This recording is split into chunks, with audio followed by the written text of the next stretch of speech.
Good morning. It's Wednesday, April 6, 2016. I'm Candace Red. Of course, I have the latest information on House Bill 1523, extremely controversial there. But let's go ahead and get straight into the weather with meteorologist Riley Hale. Riley, I hear it's going to be windy. It is going to be fairly windy out there today, and we're already starting off with a good bit of cloud cover out there. So expect cloudy skies for your Wednesday, and then we can start to see those showers starting to work their way into western Arkansas. So that cold front will be sweeping through by later this afternoon, bringing us a few showers, possibly a thunderstorm. Good news is no severe weather expected, just general thunderstorms for us today. Highs will get into the mid-70s, so another fairly warm day, but remember, it is going to be fairly windy and cloudy out there, so not as great of a day as we've enjoyed the past 2 days, but better weather for our Thursday. I'll talk about that in just a little bit. All right, thanks, Riley. So Mississippi Governor Phil Bryant signed House Bill 1523. The measure is meant to allow some religious groups and private businesses to refuse service to lesbian, gay, bisexual, and transgender people based on religious beliefs. So reporter Mark Strassman has more from Jackson. After weeks of protest, Mississippi now offers gays and lesbians the least discrimination protection in America. Its new so-called religious freedom law allows business people and government workers to deny services based on their religious beliefs. The law applies to marriage licenses, jobs, housing, even an employer's dress code, and prevents state government from intervening once religious beliefs are the reason given. Governor Phil Bryant signed it into law. I think it protects the religious freedom of people who have deeply held religious beliefs, and so did the legislature and so did the majority of the people of the state of Mississippi, so we signed it into law. A recent poll indicated nearly 2/3 of Mississippians support the new law. Pentecostal pastor David Tipton is one of them. We should be able to freely express our religious views and live by our conscience. Including who you do business with? Certainly. Gay rights advocates were outraged. One tweeted that Mississippi had enacted the most toxic anti-LGBT law ever. Also critical were Fortune 500 companies like Chevron, MGM Resorts, and Nissan, which said its policy is to prohibit discrimination of any type. And what else? Mitchell Moore owns Campbell's Bakery in downtown Jackson. Gay couple walks in your bakery. They want a wedding cake. I sell them a wedding cake. It's what I do. We sell cakes. This 43-year-old registered Republican calls the law a big mistake. I am a Christian, but I don't think that Christianity tells me that I have to discriminate against people. In fact, I'm here to serve people, not to turn them away. Georgia's governor vetoed a similar law last week. Lawmakers in 8 other states have similar legislation pending. Mark Strassman, CBS News, Jackson, Mississippi. A Northeast Mississippi woman claims she was evicted from a local RV park because her husband is black. Reporter Allie Martin has the details from Lee County. Erica Donahue and her husband, Stanley Hoskins, who is a National Guardsman, wanted to get their family back on solid financial footing, so they bought a trailer to help cut expenses.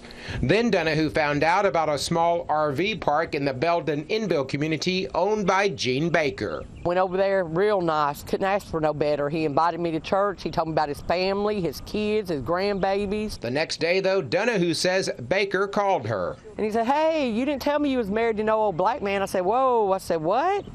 I said, "Who is this?" He said, this is Mr. Baker, Gene Baker, that you rented that land for to put that camper on. I was like, well, Mr. Baker, I didn't think it was important or a problem. He said, "Oh, it's a big problem. The people at my church, the community, my mother-in-law, they won't have that black and white shacking." I was like, "We're not shacking, we're married." But Donahue claims Baker told her they could not live at his RV park, and he refunded their money. This photo was taken the day Erica and her husband Stanley moved their trailer off of Baker's property. You know, her daddy's good enough to serve this country, but not good enough to rent a piece of property. Under the Fair Housing Act, it is illegal for a landlord to discriminate against anyone because of race. We have made numerous calls to Gene Baker, but he has not responded, and we're not the only ones who want to talk to Mr. Baker. The NAACP has launched a full investigation, and they want to hear his side of the story. What I see that could bring a solution to this problem is this this guy coming forward and just saying why he feels this way about this situation, so that we can do some dialoguing together and maybe get some solutions out of this, and maybe he can come together and say, well, I was wrong. Donahue claims she doesn't want any financial compensation from Baker. Instead, she wants to see a change of heart. I want him to fix where he cannot be racist. Keeping our eye on the flood waters, 2 more counties have been added to the Mississippi's disaster declaration, where George County and Pearl River County are now eligible for the Federal Emergency Management Agency's Individual Assistance Program. The program is designed to help applicants with temporary housing and, of course, other aid. 14 other counties were previously declared, and that includes Washington and Sunflower. Additional counties could be added pending further damage assessments. To apply, go to disasterassistance.gov or call 1-800-621-FEMA. Once again, that's 1-800-621-FEMA.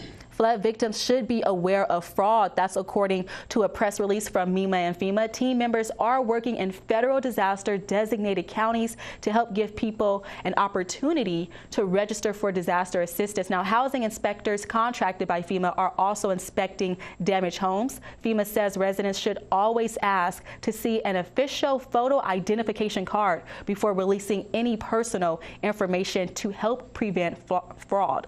News in Charleston, a suspect connected to a hit and run will soon face a judge. Well, Aletha Scott is being charged with aggravated assault after she allegedly hit her boyfriend with a car. Well, WXVT's Denise Turner spoke with the victim's family. A family is seeking justice. He said she was the first one before he could open his office door. She was standing there because she done this. The victim's mother, Jeanette Poole, says an argument began in the home. Her son, Lazeric Poole, left. His girlfriend left soon afterward, and they say moments later he was struck by a car. A witness speaks out. He walked out. He laid about 9 to 13 footsteps away from the car. And they hit the gas. And I heard when he got hit, I saw his body fly to the left and a lot of screaming. And I just took off and went home and got hit. When I got to the scene, Michael Suggs was so aggressive. He was like he had been in a ruffle. He harassed me so bad. I don't know the other police officer's name. He pushed me. I said, this is my son. I can't get close to my son. Police say the aggravated assault and hit and run happened Saturday night along St. Charles. Police say the officer on duty arrived on the scene to find the victim's girlfriend, Aletha Scott, screaming for help. She claimed someone had hit her boyfriend and drove away. Seemed like they were trying to call me a lot, like, I'm guessing. I don't know what's going on. I don't know what they done, but I know I was there, and I know that no other car passed me during the moment I was there. Because if the other car would have passed me, they would have also saw me too. That's why I said, didn't no other car come through. Now the distraught family is holding out for justice as Poole is holding on for life. In Charleston, Denise Turner, WXVT, your Delta News.